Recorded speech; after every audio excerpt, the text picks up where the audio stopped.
उस शख्स को बस एक ही धुन सवार रहती है, बहुत हसीन है ये दुनिया, इसे खराब करो। दोस्तों, आज ਆਪਾਂ जिस टॉपिक ਤੇ ਗੱਲ ਕਰਨ ਲੱਗੇ ਹਾਂ ਉਹ ਬਹੁਤ ਹੀ ਸੰਜੀਦਾ ਮਸਲਾ ਹੈ। ਅਕਸਰ ਮੈਂ ਸੋਚਿਆ ਸੀ ਇਹ ਚੈਨਲ ਬਣਾਉਣ ਵੇਲੇ ਕਿ ਸਿਰਫ ਤੇ ਸਿਰਫ ਕਾਨੂੰਨੀ ਮੁੱਦਿਆਂ ਤੇ ਹੀ ਗੱਲ ਕਰਾਂਗਾ, ਪਰ ਮੈਂ ਮਹਿਸੂਸ ਕੀਤਾ ਕਿ ਕਾਨੂੰਨੀ ਮੁੱਦਿਆਂ ਤੇ ਗੱਲ ਕਰਦੇ ਕਰਦੇ ਕਿਉਂਕਿ ਕਾਨੂੰਨ ਆਪਣੇ ਆਪ ਦੇ ਵਿੱਚ ਇਕੱਲਾ ਨਹੀਂ ਹੁੰਦਾ, ਕਾਨੂੰਨ ਵੀ ਸਮਾਜ, ਰਾਜਨੀਤੀ, ਧਰਮ ਤੋਂ ਪ੍ਰਭਾਵਿਤ ਹੁੰਦਾ ਹੈ।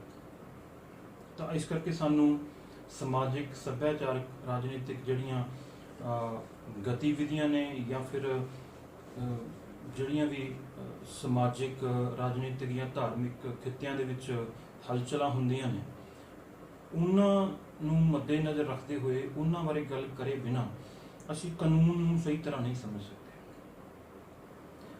ਮੈਂ ਅੱਜ ਜਿਸ ਟੌਪਿਕ ਤੇ ਗੱਲ ਕਰਨ ਜਾ ਰਿਹਾ ਉਹ ਜਿਹੜਾ ਅੱਜ ਭਖ ਦਾ ਮਸਲਾ ਹੈ, ਕਸ਼ਮੀਰ ਦੇ ਵਿੱਚ ਜੋ ਕਿਹਾ ਜਾ ਰਿਹਾ ਹੈ ਕਿ 2 ਸਿੱਖ ਕੁੜੀਆਂ ਨੂੰ ਜਬਰੀ ਘਰੋਂ ਜਿਹੜਾ ਹੈ ਕਿਡਨੈਪ ਕਰਕੇ ਉਹਨਾਂ ਦਾ ਜਬਰੀ ਧਰਮ ਪਰਿਵਰਤਨ ਕੀਤਾ ਗਿਆ ਤੇ ਜਬਰੀ ਉਹਨਾਂ ਨਾਲ ਵਿਆਹ ਕਰਕੇ ਉਹਨਾਂ ਨੂੰ ਮੁਸਲਮਾਨ ਬਣਾਇਆ ਗਿਆ ਤੇ ਕਸ਼ਮੀਰ ਦੇ ਵਿੱਚ ਸਿੱਖਾਂ ਦੀ ਹੋਂਦ ਨੂੰ ਬੜਾ ਖਤਰਾ ਪੈਦਾ ਹੋ ਗਿਆ ਤੇ ਸਾਡੇ ਜਿਹੜੇ ਸਿਆਸੀ ਲੀਡਰ, ਜਿਹੜੇ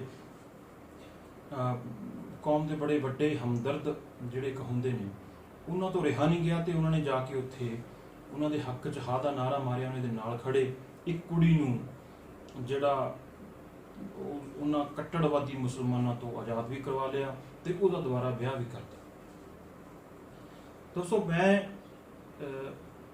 ਬਚਣਾ ਚਾਹੁੰਦਾ ਸੀ ਇਸ ਤਰ੍ਹਾਂ ਦੀਆਂ ਟਿੱਪਣੀਆਂ ਕਰਨ ਤੋਂ ਕਿ ਸਿਆਸੀ ਜਾਂ ਕੋਈ ਹੋਰ ਧਾਰਮਿਕ ਟਿੱਪਣੀਆਂ ਨਾ ਕਰਾਂ, ਕਿਉਂਕਿ ਮੈਂ ਕਾਨੂੰਨੀ ਗੱਲ ਹੀ ਕਰਨੀ ਹੈ। ਪਰ ਸਾਡੀ ਇੱਕ ਕੌਮ ਦੀ ਨਾ ਇੱਕ ਤਰਾਸਦੀ ਹੈ ਕਿ ਸ਼ੇਰਾਂ ਤੇ ਬਾਜ਼ਾਂ ਦੀ ਜਿਹੜੀ ਇਹ ਕੌਮ ਹੈ ਨਾ, ਇਹਨੂੰ ਸਿਆਸੀ ਜਿਹੜੇ ਰਹਿਨੁਮਾ ਮਿਲੇ ਨੇ ਉਹ ਲੂੰਬੜ ਤੇ ਗਿਰਜਾਂ ਮਿਲੀਆਂ ਨੇ। ਲੂੰਬੜ ਤੇ ਗਿਰਜਾਂ ਦਾ ਕੰਮ ਹੁੰਦਾ ਕਮਜ਼ੋਰ ਸ਼ਿਕਾਰ ਨੂੰ ਫਸਾ ਕੇ ਉਹਨੂੰ ਖਾਣਾ, ਮਰੇ ਹੋਏ ਦਾ ਮਾਸ ਖਾਣਾ ਜਾਂ ਫਿਰ ਕਮਜ਼ੋਰ ਦਾ ਮਾਸ ਖਾਣਾ। ਹੁਣ ਆਪਾਂ ਜਦੋਂ ਇਹ ਗੱਲ ਕਰਦੇ ਹਾਂ, ਕਾਨੂੰਨੀ ਪੱਖ ਦੀ ਆਪਾਂ ਗੱਲ ਕਰਾਂਗੇ, ਪਰ ਇਹ ਗੱਲ ਤੋਂ ਵੀ ਆਪਾਂ ਮੁਨਕਰ ਨਹੀਂ ਹੋ ਸਕਦੇ ਕਿ ਕਸ਼ਮੀਰ 'ਚ ਸਿੱਖਾਂ ਨੂੰ ਜਿਹੜਾ ਬਣਦਾ ਹੱਕ ਨਹੀਂ ਮਿਲ ਰਿਹਾ। ਉਹਦੇ ਕਾਰਨ ਕੀ ਨੇ? ਉਹਦੇ ਕਾਰਨ ਇਹ ਨੇ ਕਿ ਸਿੱਖਾਂ ਦੀ ਜਿਹੜੀ ਆਬਾਦੀ ਹੈ ਕਸ਼ਮੀਰ ਦੇ ਵਿੱਚੋਂ 70-80 ਹਜ਼ਾਰ ਰਹਿ ਗਈ ਹੈ, ਔਰ ਉਹ ਵੀ ਖਿੰਡੀ ਪੁੰਡੀ ਆਬਾਦੀ ਹੈ। ਕਿਸੇ ਇੱਕ ਜਗ੍ਹਾ ਇੱਕ ਸੀਟ ਵੀ ਇਸ ਤਰ੍ਹਾਂ ਦੀ MLA ਦੀ ਨਹੀਂ ਹੈਗੀ ਜਿੱਥੇ ਸਿੱਖ ਵੋਟ ਜਿਹੜੀ ਹੈ ਕੋਈ ਪ੍ਰਭਾਵ ਪਾਉਂਦੀ ਹੋਵੇ, ਕਿਉਂਕਿ ਸਿੱਖ ਖਿੰਡੇ ਹੋਏ ਨੇ, ਜਗ੍ਹਾ ਜਗ੍ਹਾ ਰਹਿ ਰਹੇ ਨੇ। ਤਾਂ ਕਿਸੇ ਬੋਰਡ ਦੇ ਵਿੱਚ, ਕਿਸੇ ਕਮਿਸ਼ਨ ਦੇ ਵਿੱਚ, ਕਿਸੇ ਵੀ ਵਿਧਾਨ ਸਭਾ, ਵਿਧਾਨ ਪਰਿਸ਼ਦ ਦੇ ਵਿੱਚ ਸਿੱਖਾਂ ਦੀ ਕੋਈ ਰਹਿਨੁਮਾਈ ਨਹੀਂ ਹੈ। 370 ਧਾਰਾ ਦੇ ਚਲਦਿਆਂ ਉੱਥੇ ਮਾਈਨੋਰਟੀ ਕਮਿਸ਼ਨ ਵੀ ਨਹੀਂ ਸੀ ਤੇ ਸਿੱਖਾਂ ਦੀ ਕੋਈ ਸੁਣਵਾਈ ਨਹੀਂ ਸੀ। ਤਾਂ ਹੋਰ ਬਹੁਤ ਤਰ੍ਹਾਂ ਦੇ ਧੱਕੇ ਜਿਹੜੇ ਸਿੱਖਾਂ ਨਾਲ ਹੋਏ ਨੇ ਉਹ ਬਿਲਕੁਲ ਜਾਇਜ਼ ਨੇ। ਉਹ ਗੁੱਸਾ ਸਿੱਖਾਂ ਅੰਦਰ ਹੈ, ਉਹ ਸ਼ਿਕਾਇਤ ਵੀ ਸਿੱਖਾਂ ਅੰਦਰ ਹੈ, ਪਰ ਉਹਨੂੰ ਕੱਢਣਾ ਕਿਵੇਂ ਹੈ ਇਹ ਕਸ਼ਮੀਰ ਦੇ ਸਿੱਖਾਂ ਨੂੰ ਨਹੀਂ ਪਤਾ। ਔਰ ਪੂਰੀ ਦੁਨੀਆ ਦੇ ਵਿੱਚ ਜਿਹੜੇ ਬਸ਼ਿੰਦੇ ਨੇ, ਜਿਹੜੇ ਕਾਮਨ ਪੀਪਲ ਨੇ, ਉਹਨਾਂ ਨੂੰ ਇਹ ਨਹੀਂ ਪਤਾ ਹੁੰਦਾ। ਉਹ ਗੁੱਸੇ ਨੂੰ ਕਿਵੇਂ ਤੇ ਕਦੋਂ ਕਢਾਉਣਾ ਹੈ ਇਹ ਸਿਆਸੀ ਜਿਹੜੇ ਘਾਗ ਨੇ ਉਹਨਾਂ ਨੂੰ ਬੜਾ ਚੰਗੀ ਤਰ੍ਹਾਂ ਪਤਾ ਹੁੰਦਾ ਹੈ। ਉਹ ਗੁੱਸਾ, ਉਹ ਸ਼ਿਕਾਇਤ ਹੁੰਦੀ ਕਿਸੇ ਹੋਰ ਵਜ੍ਹਾ ਕਰਕੇ ਹੈ ਤੇ ਨਿਕਲਦੀ ਕਿਸੇ ਹੋਰ ਵਜ੍ਹਾ ਕਰਕੇ ਹੈ। ਨਿਕਲਦੀ ਉਸ ਜਗ੍ਹਾ ਤੇ ਹੈ ਜਿੱਥੇ ਇਹ ਸਿਆਸੀ ਜਿਹੜੇ ਲੂੰਬੜ ਨੇ, ਜਿਹੜੀਆਂ ਇਹ ਗਿਰਜਾਂ ਨੇ, ਇਹ ਕਢਵਾਉਣਾ ਚਾਹੁਣ। ਤੇ ਹੁਣ ਆਪਾਂ ਜੇ ਗੱਲ ਕਰੀਏ ਉਹਨਾਂ ਦੋਨਾਂ ਕੁੜੀਆਂ ਦੀ, ਕਿ ਸਭ ਤੋਂ ਪਹਿਲੀ ਗੱਲ ਤਾਂ ਕਿ ਜਿਹੜਾ, ਕਿਉਂਕਿ ਉੱਥੇ ਆਬਾਦੀ ਬਹੁਤ ਘੱਟ ਹੈ ਸਿੱਖਾਂ ਦੀ, ਤਾਂ ਆਲੇ ਦੁਆਲੇ ਜਿਹੜੇ ਨੇ ਨੈਚੁਰਲੀ ਮੁਸਲਮਾਨ ਮੁੰਡੇ ਰਹਿੰਦੇ ਨੇ। ਤਾਂ ਜਦੋਂ ਵੀ ਜਿਵੇਂ ਕਰਨੈਲ ਸਿੰਘ ਕਵੀਸ਼ਰ ਪਾਰਸ ਰਾਮੂਵਾਲੀਆ ਜੀ ਨੇ ਲਿਖਿਆ ਕਿ ਹੋਏ ਜਿੱਥੇ ਵੀ ਇਕੱਠੇ ਮੁੰਡੇ ਕੁੜੀਆਂ, ਅੱਖਾਂ ਬਾਗੀ ਹੋ ਕੇ ਮੱਲੋ ਮੱਲੀ ਜੁੜੀਆਂ, ਉੱਥੇ ਗਲਤੀ ਹੋ ਜਾਂਦੀ ਪੁੱਤ 30 ਲੱਗ ਤੋਂ, ਕਦੇ ਇਸ਼ਕ ਨਹੀਂ ਚੁੱਪਦਾ ਛੁਪਾਇਆ ਜੱਗ ਤੋਂ। ਇਹ ਆਮ ਹੈ। ਜੇ ਹੁਣ ਕਸ਼ਮੀਰ ਦੀਆਂ ਕੁੜੀਆਂ ਪੰਜਾਬੀ ਯੂਨੀਵਰਸਿਟੀ ਪੜ੍ਹਨ ਆਉਂਦੀਆਂ ਨੇ ਤਾਂ ਉਹਨਾਂ ਨੂੰ ਪੰਜਾਬੀ ਮੁੰਡੇ ਵੀ ਪਸੰਦ ਆਉਂਦੇ ਨੇ। ਮੈਂ ਦੇਖਿਆ ਪੰਜਾਬੀ ਯੂਨੀਵਰਸਿਟੀ ਪਟਿਆਲਾ 'ਚ 1-2 ਇਸ ਤਰ੍ਹਾਂ ਦੇ ਕੇਸ ਵੀ ਹੋਏ ਨੇ। ਵਿਆਹ ਤੱਕ ਚਲੋ ਗੱਲ ਨਹੀਂ ਪਹੁੰਚੀ, ਪਰ ਜਿੱਥੇ ਪਰ ਮੈਂ ਇਹ ਵੀ ਨਹੀਂ ਕਹਿੰਦਾ ਕਿ ਕਿਸੇ ਔਰਤ ਨਾਲ ਧੱਕਾ ਨਹੀਂ ਹੁੰਦਾ। ਇਹਦੇ ਬਾਰੇ ਹਵਾਲਾ ਦਿੱਤਾ ਜਾ ਰਿਹਾ ਜੀ ਗਰੂਮਿੰਗ ਗੈਂਗ ਕਰਕੇ। ਬਈ ਇੰਗਲੈਂਡ ਦੇ ਵਿੱਚ ਇੱਕ ਗਰੂਮਿੰਗ ਗੈਂਗ ਹੈ ਮੁਸਲਮਾਨਾਂ ਦਾ, ਜਿਹੜਾ ਸਿੱਖਾਂ ਤੇ ਹਿੰਦੂਆਂ ਦੀਆਂ ਕੁੜੀਆਂ ਨੂੰ ਟਾਰਗੇਟ ਕਰਦਾ, ਉਹਨਾਂ ਨੂੰ ਵਰਗਲਾ ਕੇ ਉਹਨਾਂ ਨੂੰ ਜਿਹੜਾ ਪ੍ਰੋਸਟੀਟਿਊਸ਼ਨ 'ਚ ਡਰੱਗਸ ਦੇ ਵਿੱਚ ਧੱਕਦਾ। ਬਿਲਕੁਲ ਸੱਚਾਈ ਇਹਦੇ 'ਚ ਇਸ ਤਰ੍ਹਾਂ ਦੇ ਕੇਸ ਸਾਹਮਣੇ ਆਏ ਨੇ। ਪਰ ਗੋਰਿਆਂ ਦੇ ਗੈਂਗ ਵੀ ਹੈਗੇ ਨੇ, ਕਾਲਿਆਂ ਦੇ ਗੈਂਗ ਵੀ ਹੈਗੇ ਨੇ, ਜਿਹੜੇ ਅਣਭੋਲ ਕੁੜੀਆਂ ਨੂੰ ਆਪਣੇ ਜਾਲ 'ਚ ਫਸਾ ਕੇ ਡਰੱਗਸ 'ਚ ਧੱਕਦੇ ਨੇ, ਜਿਹੜੇ ਉਹਨਾਂ ਨੂੰ ਜਿਹੜਾ ਹੈਗਾ ਪ੍ਰੋਸਟੀਟਿਊਸ਼ਨ ਧੱਕਦੇ ਨੇ। ਉਹਨਾਂ ਬਾਰੇ ਉਦੋਂ ਧਰਮ ਨੂੰ ਟਾਰਗੇਟ ਨਹੀਂ ਕੀਤਾ ਜਾਂਦਾ। ਉਦੋਂ ਸਿਰਫ ਇਹ ਕਹਿ ਦਿੱਤਾ ਜਾਂਦਾ ਹੈ ਕਿ ਜੀ ਇਹ ਤਾਂ ਕੋਈ ਜਾਂ ਤਾਂ ਕਿਸੇ ਬੰਦੇ ਦਾ ਨਾਮ ਲੈ ਦਿਓ ਜਾਂ ਕਿਸੇ ਗਰੁੱਪ ਦਾ ਨਾਮ ਲੈ ਦਿਓ, ਇਸ ਤਰੀਕੇ ਨਾਲ ਹੋ ਜਾਂਦਾ। ਪਰ ਜਦੋਂ ਮੁਸਲਮਾਨ ਦੀ ਗੱਲ ਆਉਂਦੀ ਹੈ, ਉਵੇਂ ਹੀ ਜਿਵੇਂ ਜਦੋਂ ਕਿਸਾਨ ਜਿਹੜਾ ਹੈਗਾ ਅੰਦੋਲਨ ਚੱਲ ਰਿਹਾ ਤੇ ਸਿੱਖਾਂ ਨੂੰ ਕਹਿਤਾ ਕਿ ਵੀ ਤੁਸੀਂ ਤਾਂ ਗੱਦਾਰ ਹੋ, ਤੁਸੀਂ ਇਹ ਤਾਂ ਖਾਲਿਸਤਾਨੀ ਨਹੀਂ, ਇਹ ਉਹ ਉਸ ਤਰ੍ਹਾਂ ਦੇ ਟੈਗ ਜਿਹੜੇ ਆ ਉਦੋਂ ਮਾਈਨੋਰਿਟੀ ਦੇ ਕਿਸੇ ਬੰਦੇ ਤੇ ਮੜ ਦਿੱਤੇ ਜਾਂਦੇ। ਹੁਣ ਜਿਹੜੀ ਇਹ ਘਟਨਾ ਜਿਹੜੀ ਹੈ, ਇਹਦੇ ਤੁਸੀਂ ਪਹਿਲਾਂ ਤਾਂ ਇਹਦੀ ਕ੍ਰੋਨੋਲੋਜੀ ਦੇਖੋ, ਇਹ ਘਟ ਕਦੋਂ ਰਹੀ ਹੈ ਔਰ ਇਸ ਤਰ੍ਹਾਂ ਦੀਆਂ ਘਟਨਾਵਾਂ ਕਦੋਂ ਸ਼ੁਰੂ ਹੋਈਆਂ ਔਰ ਇਹਦਾ ਫਾਇਦਾ ਕੀ ਹੋਇਆ। 2013 ਦੇ ਵਿੱਚ ਸਭ ਤੋਂ ਪਹਿਲਾ ਇਸ ਤਰ੍ਹਾਂ ਦਾ ਮੁੱਦਾ, ਜਦੋਂ ਲਫ਼ਜ਼ ਜਿਹਾਦ ਨੂੰ ਨਾਂ ਨਹੀਂ ਦਿੱਤਾ ਗਿਆ ਸੀ, ਮੁਜ਼ੱਫਰਨਗਰ ਦੀ ਘਟਨਾ ਜਦੋਂ ਹੁੰਦੀ ਹੈ, ਜਾਟ ਜਿਹੜੇ ਉੱਥੋਂ ਦੇ ਨੇ, ਅੱਜ ਉਹ ਜਿਹੜੇ ਗਾਜ਼ੀਆਬਾਦ ਬਾਰਡਰ ਧਰਨੇ ਤੇ ਬੈਠੇ ਨੇ, ਉੱਥੇ ਮੁਸਲਮਾਨ ਕਿਸਾਨ ਤੇ ਹਿੰਦੂ ਕਿਸਾਨ, ਸਿੱਖ ਕਿਸਾਨ ਸਾਰੇ ਇਕੱਠੇ ਬੈਠੇ ਨੇ। ਮੈਂ ਕਈ ਵਾਰ ਜਾ ਕੇ ਵੀ ਆਇਆ, ਉਹਨਾਂ ਨਾਲ ਗੱਲ ਵੀ ਹੋਈ ਹੈ ਇਸ ਵਿਸ਼ੇ ਤੇ। ਦੁਬਾਰਾ ਉਹ ਇਕੱਠੇ ਹੋ ਗਏ ਨੇ ਔਰ ਇਸੇ ਗੱਲ ਦਾ ਸੱਤਾਧਾਰੀ ਜਿਹੜੀ ਧਿਰ ਹੈ ਉਹਨੂੰ ਖਤਰਾ ਵੀ ਹੈ ਔਰ ਇਹ ਗੱਲ ਤੇ ਪਛਤਾ ਵੀ ਰਹੇ ਨੇ ਕਿ ਅਸੀਂ ਐਵੇਂ ਲੜ ਪਏ। ਹੁਣ ਜਾਟ ਜਿਹੜਾ ਹੈ, ਜਾਟ ਨੂੰ ਧਰਮ ਦੇ ਨਾਮ ਤੇ ਨਹੀਂ ਲੜਾਇਆ ਜਾ ਸਕਦਾ, ਉਹਨੂੰ ਦੋ ਨਾਮ ਤੇ ਲੜਾਇਆ ਜਾ ਸਕਦਾ, ਇੱਕ ਰੋਟੀ ਤੇ ਦੂਸਰਾ ਬੇਟੀ। ਜਿਸ ਤਰ੍ਹਾਂ ਅੱਜ ਕਿਹਾ ਗਿਆ ਕਿ ਜ਼ਮੀਨਾਂ ਖਤਰੇ 'ਚ ਨੇ, ਤਾਂ ਸਾਰੇ ਦੇ ਸਾਰੇ ਜਿਹੜੇ ਜੱਟ ਜਾਟ ਨੇ ਉਹ ਇਕੱਠੇ ਹੋ ਕੇ ਸਰਕਾਰ ਦੇ ਖਿਲਾਫ ਉਹਨਾਂ ਨੇ ਅੰਦੋਲਨ ਸ਼ੁਰੂ ਕਰਤਾ। ਇਸੇ ਤਰ੍ਹਾਂ 2013 ਦੇ ਵਿੱਚ ਬੀਜੇਪੀ ਨੇ ਜੋ ਪੈਂਤੜਾ ਉੱਤੇ ਖੇਡਿਆ ਸੀ, ਇਹ ਕਿਸੇ ਹਿੰਦੂ ਕੁੜੀ ਨੇ ਮੁਸਲਮਾਨ ਮੁੰਡੇ ਨਾਲ ਵਿਆਹ ਕਰਾਇਆ ਸੀ, ਉੱਥੇ ਲੜਾਈ ਕਰਾਤੀ ਕਿ ਇਹ ਸਾਡੀਆਂ ਬੇਟੀਆਂ ਨੂੰ ਜਿਹੜਾ ਹੈ ਕੱਢ ਕੇ ਲਿਜਾ ਰਹੇ ਨੇ, ਮੁਸਲਮਾਨ ਬਣਾ ਰਹੇ ਨੇ। ਇਹਦੇ ਕਰਕੇ ਦੰਗੇ ਭੜਕੇ, ਉੱਥੇ 62 ਜਾਨਾਂ ਗਈਆਂ, 50,000 ਤੋਂ ਜ਼ਿਆਦਾ ਲੋਕ ਜਿਹੜੇ ਨੇ ਬੇਘਰ ਹੋਏ। ਤੇ ਇਸ ਗੱਲ ਤੇ ਅੱਜ ਉਹਨਾਂ ਲੋਕਾਂ ਨੂੰ ਪਛਤਾਵਾ ਵੀ ਹੈ ਕਿ ਅਸੀਂ ਉਦੋਂ ਚਾਲ 'ਚ ਫਸ ਗਏ। ਹੁਣ ਪੰਜਾਬ ਦੇ ਵਿੱਚ ਜਿਹੜੀ ਬੀਜੇਪੀ ਹੈ, ਉਹਨੂੰ ਕੋਈ ਹੋਰ ਰਾਹ ਨਹੀਂ ਮਿਲ ਰਿਹਾ, ਪਰ ਤੇ ਕਿਉਂਕਿ ਬੀਜੇਪੀ ਨੂੰ ਪੋਲਰਾਈਜ਼ ਕਰਕੇ ਹੀ ਇੱਕ ਤਰ੍ਹਾਂ ਦੀ ਰਾਜਨੀਤੀ ਹੁੰਦੀ ਹੈ ਕਿ ਪੋਲਰਾਈਜ਼ ਕਰਕੇ ਵੋਟਾਂ ਲੈਣੀਆਂ। ਤਾਂ ਹੁਣ ਇੱਥੇ ਸਿੱਖਾਂ ਨੂੰ ਕਿਵੇਂ ਆਪਣੇ ਨਾਲ ਜੋੜਿਆ ਜਾਵੇ, ਤਾਂ ਉੱਥੇ ਆਪਣੇ ਜਿਹੜੇ ਏਜੰਟ ਨੇ, ਆਪਣੇ ਜਿਹੜੇ ਮੋਹਰੇ ਨੇ, ਉਹਨਾਂ ਨੂੰ ਭੇਜੋ ਤੇ ਇਹ ਮੁੱਦਾ ਉਛਾਲੋ। ਇਸ ਮੁੱਦੇ ਦੀ ਜੇ ਆਪਾਂ ਗੱਲ ਕਰੀਏ, ਹੁਣ ਇਸ ਮੁੱਦੇ ਤੇ ਕਾਨੂੰਨ ਕੀ ਕਹਿੰਦਾ ਇਹਦੇ ਤੇ ਆਪਾਂ ਬਾਅਦ ਚ ਗੱਲ ਕਰਦੇ ਹਾਂ, ਪਰ ਸਿਰਫ ਇਹ ਮੁੱਦੇ ਨੂੰ ਸਿੰਪਲ ਭਾਸ਼ਾ ਦੇ ਵਿੱਚ ਹੀ ਸਮਝਣਾ ਹੋਵੇ ਜੇ। ਹੁਣ ਉਹ ਪਹਿਲੀ ਗੱਲ ਤਾਂ ਇਹ ਕਿ 60 ਸਾਲ ਦੇ ਮੁੰਡੇ ਨਾਲ ਕੋਈ ਕੁੜੀ 18 ਸਾਲ ਦੀ ਕਿਵੇਂ ਵਿਆਹ ਦੂਗਾ। ਸਭ ਤੋਂ ਪਹਿਲੀ ਗੱਲ, ਉਹ ਕੁੜੀ ਦਾ ਜਨਮ ਮੇਰੇ ਕੋਲ ਜਿਹੜੀ ਮੇਰੇ ਕੋਲ ਰਿਪੋਰਟ ਆਈ ਹੈ, ਫਰਵਰੀ 2021 ਦੇ ਵਿੱਚ ਉਹ 18 ਸਾਲ ਦੀ ਹੋਈ ਹੈ। ਮੁੰਡੇ ਦੀ ਜਿਹੜੀ ਡੇਟ ਆਫ ਬਰਥ ਆ ਉਹ ਸਾਲ 1991 ਹੈ, ਐਗਜ਼ੈਕਟ ਮੈਨੂੰ ਡੇਟ ਨਹੀਂ ਪਤਾ। ਮੁੰਡੇ ਦੀ ਉਮਰ 28 ਜਾਂ 29 ਸਾਲ ਦੀ ਹੋਣੀ ਹੈ ਦੀ। ਤੇ ਇਹ ਵੀ ਸੱਚ ਹੈ ਕਿ ਉਹਦਾ ਪਹਿਲਾਂ ਵਿਆਹ ਹੋਇਆ ਸੀ ਤੇ ਉਹਦਾ ਇਸ ਕੁੜੀ ਦੇ ਘਰੇ ਆਉਣ ਜਾਣ ਸੀ। ਤੇ ਉਸ ਤੋਂ ਬਾਅਦ ਚਲੋ ਆਪਸ ਇਹਨਾਂ ਦੀ ਗੱਲਬਾਤ ਹੁੰਦੀ ਹੈ ਤੇ ਇਹ ਵਿਆਹ ਕਰਾਉਣ ਦਾ ਫੈਸਲਾ ਕਰਦੇ ਨੇ। ਹੁਣ ਸੁਸਾਇਟੀ ਦੇ ਤੌਰ ਤੇ ਅਸੀਂ ਦੇਖੀਏ ਕਿ ਬਈ ਜਿਹੜਾ ਬੰਦਾ ਕਿਸੇ ਦੇ ਘਰੇ ਆ ਰਿਹਾ, ਕਿਸੇ ਦੀ ਭੈਣ ਦੀ ਇੱਜ਼ਤ ਉਹਨੂੰ ਕਰਨੀ ਚਾਹੀਦੀ ਹੈ। ਇਹ ਸਮਾਜਿਕ ਗੱਲਾਂ ਨੇ, ਨੈਤਿਕ ਗੱਲਾਂ ਨੇ, ਇਹਨੂੰ ਕੋਈ ਕਿਸੇ ਧਰਮ ਨਾਲ ਨਹੀਂ ਤੁਸੀਂ ਜੋੜ ਕੇ ਦੇ ਸਕਦੇ। ਇਹ ਤਾਂ ਸਮਝ ਹੈ ਆਪਣੀ ਆਪਣੀ, ਕਿਸੇ ਨੂੰ ਹੁੰਦੀ ਹੈ ਕਿਸੇ ਨੂੰ ਨਹੀਂ ਹੁੰਦੀ। ਇਹ ਇਸ ਤਰ੍ਹਾਂ ਦੀਆਂ ਜਿਹੜੀਆਂ ਘਟਨਾਵਾਂ ਨੇ ਪੰਜਾਬ 'ਚ ਵੀ ਹੁੰਦੀਆਂ ਨੇ, ਹਰਿਆਣੇ 'ਚ ਵੀ ਹੁੰਦੀਆਂ ਨੇ, ਸਾਰੇ ਕਿਤੇ ਹੁੰਦੀਆਂ ਨੇ ਕਿ ਜਦੋਂ ਕੋਈ ਕਿਸੇ ਦੇ ਘਰੇ ਜਾ ਕੇ ਕੋਈ ਯਾਰ ਮਾਰ ਕਰਦਾ ਜਾਂ ਹੋਰ ਕਰਦਾ, ਇਹ ਗੱਲਾਂ ਆਮ ਨੇ। ਚਲੋ ਉਹ ਕੁੜੀ ਉੱਥੋਂ ਉਸ ਮੁੰਡੇ ਨਾਲ ਭੱਜ ਜਾਂਦੀ ਹੈ। ਉਸ ਤੋਂ ਬਾਅਦ ਜਦੋਂ ਇਹ ਹੋ ਹੱਲਾ ਮਚਦਾ ਹੈ, ਕੁੜੀ ਬਰਾਮਦ ਹੁੰਦੀ ਹੈ, ਮੈਜਿਸਟ੍ਰੇਟ ਦੇ ਬਿਆਨ ਹੁੰਦੇ ਨੇ। ਮੈਜਿਸਟ੍ਰੇਟ ਦੇ ਬਿਆਨਾਂ ਦੇ ਵਿੱਚ ਕੁੜੀ ਕਹਿੰਦੀ ਹੈ ਕਿ ਮੈਂ ਆਪਣੀ ਮਰਜ਼ੀ ਨਾਲ ਗਈ। ਤਾਂ ਮਾਂ-ਬਾਪ ਵੱਲੋਂ ਇਹ ਰੌਲਾ ਪਾਇਆ ਜਾਂਦਾ ਕਿ ਜਦੋਂ ਕੁੜੀ ਦੇ ਬਿਆਨ ਲਏ ਗਏ ਉਦੋਂ ਸਾਨੂੰ ਅੰਦਰ ਕਿਉਂ ਨਹੀਂ ਬੁਲਾਇਆ ਗਿਆ। ਇਹ ਕਾਨੂੰਨ ਹੀ ਹੈ ਕਿ ਜਦੋਂ ਵੀ ਇਸ ਤਰ੍ਹਾਂ ਦੇ ਕੋਈ ਬਿਆਨ ਲੈਣੇ ਨੇ, ਉਦੋਂ ਜਿਹੜੀ ਵੀ ਧਿਰ ਤੋਂ ਉਹਨੂੰ ਕੋਈ ਦਬਾਅ ਹੈ ਜਾਂ ਕੋਈ ਜਿਹਦੋਂ ਉਹਨੂੰ ਡਰ ਹੈ, ਤਾਂ ਉਹ ਉੱਥੇ ਨਹੀਂ ਹੋਣੀ ਚਾਹੀਦੀ। ਸਿਰਫ ਤੇ ਸਿਰਫ ਜਿਹੜਾ ਜੁਡੀਸ਼ੀਅਲ ਮੈਜਿਸਟ੍ਰੇਟ ਹੈ ਉਹ ਉਹਦੇ ਬਿਆਨ ਲਊਗਾ। ਪਹਿਲਾਂ ਉਹਨੂੰ ਪੁੱਛੂਗਾ ਕਿ ਤੇਰੇ ਤੇ ਕੋਈ ਦਬਾਅ ਤਾਂ ਨਹੀਂ, ਕੋਈ ਤੈਨੂੰ ਕਿਸੇ ਤਰ੍ਹਾਂ ਦਾ ਕੋਈ ਲੋਭ ਲਾਲਚ ਤਾਂ ਨਹੀਂ, ਤੂੰ ਇਹ ਬਿਆਨ ਜੋ ਦੇ ਰਿਹਾ ਜਾਂ ਦੇ ਰਹੀ ਹੈ ਇਹ ਤੂੰ ਆਪਣੀ ਮਰਜ਼ੀ ਨਾਲ ਦੇ ਰਹੀ ਹੈ। इस तरह जो की तसल्ली हो जाती है जुडिशियल मैजिस्ट्रेट की कि जो भी ये लड़की मेरे को बयान देन आई है ये बिल्कुल अपनी मर्जी नाल बयान दे रही है, उदों वो बयान जिहड़े रिकॉर्ड किए जाते हैं। तो उहदे विच उहने कहा पर फिर भी साडे जिहड़े पंथ दे हमदर्दी ने, चलो मुद्दा राजनीतिक हो गया, कुड़ी दी जिहड़ी कस्टडी माँ बाप नूं दे दित्ती जाती है, पर इन्नी की काली पई सी कि नाल दी नाल तुसीं कुड़ी दा ब्याह करके तुसीं उहनूं फटाफट दिल्ली लै गए।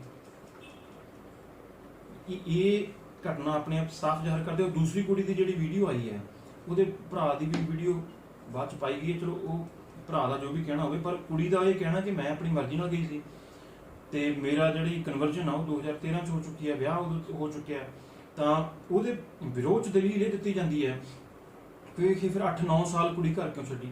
ਇਹ ਅਸੀਂ as a advocate high court ਦੇ ਵਿੱਚ ਮੈਂ ਵਕਾਲਤ ਕਰ ਰਿਹਾ ਜਾਂ ਹੋਰ ਵੀ ਵਕੀਲ ਨੇ ਜਿਨ੍ਹਾਂ ਨੂੰ ਬਹੁਤ ਸਾਰਿਆਂ ਨੂੰ ਇਹ ਗੱਲ ਦਾ ਪਤਾ ਹੋਊਗਾ ਕਿ ਸਾਡੇ ਕੋਲ ਵੀ ਜਦੋਂ ਕਪਲਸ ਜਿਹੜੇ ਜੋੜੇ ਆਉਂਦੇ ਆ ਤਾਂ ਕਈ ਇਹ ਕਹਿੰਦੇ ਆ ਕਿ ਜੀ ਸਾਡਾ ਵਿਆਹ ਕਰਵਾ ਦਿਓ ਪਰ ਘਰ ਨੋਟਿਸ ਨਾ ਭੇਜੋ, ਸਾਡਾ ਵਿਆਹ ਜਿਹੜਾ ਹੈ ਉਹ ਸੀਕ੍ਰੇਟ ਰਵੇ, ਗੁਪਤ ਰਵੇ, ਅਸੀਂ ਆਪਣੇ ਮਾਂ-ਬਾਪ ਨੂੰ ਮਨਾਉਣ ਦੀ ਕੋਸ਼ਿਸ਼ ਕਰਾਂਗੇ, ਅਸੀਂ ਮਨਾਉਂਦੇ ਰਵਾਂਗੇ, ਆਖਰ ਨੂੰ ਜੇ ਬਿਲਕੁਲ ਹੀ ਗੱਲ ਨਾ ਮੰਨੀ ਤਾਂ ਅਸੀਂ ਜਿਹੜਾ ਸਰਟੀਫਿਕੇਟ ਉਹਨਾਂ ਦੇ ਕੱਢ ਕੇ ਫਿਰ ਸਾਹਮਣੇ ਰੱਖ ਦਿਆਂਗੇ।